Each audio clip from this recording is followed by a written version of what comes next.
अस्सलाम वालेकुम, welcome back to my YouTube channel. मैं हूं रिजवान और आप देख रहे हैं मेरा यूट्यूब चैनल रिजवान याकूब। ये देखें जी, ये बीआरबी नहर इस टाइम फुल हुई है, इंडिया ने पानी छोड़ दिया हुआ है। तो आज मेरा जाना हुआ जल्लो साइड पे, जहाँ पे मौसम बड़ा अच्छा था, तो मैंने कहा आज यहाँ पे जाते हैं। ये देखें पानी कितना तेज़ आ रहा है। ये देखें नहर इस टाइम फुल हुई है, ये बीआरबी नहर है। तो ये देखें जी, मैं जाता जाता जैसे ही थोड़ा आगे गया तो मुझे काफ़ी ज़्यादा यहाँ पे रश नज़र आया। तो मैंने जब यहाँ पे देखा तो यहाँ पे काफ़ी बड़ा स्नेक पकड़ा हुआ था।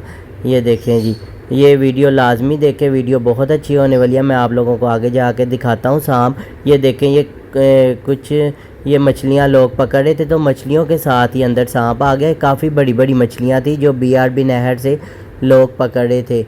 ये मछुआरे थे शायद जो मछलियाँ पकड़ते हैं। तो ये देखें सांप इतना बड़ा था ना, ये बिल्कुल ज़िंदा था सांप।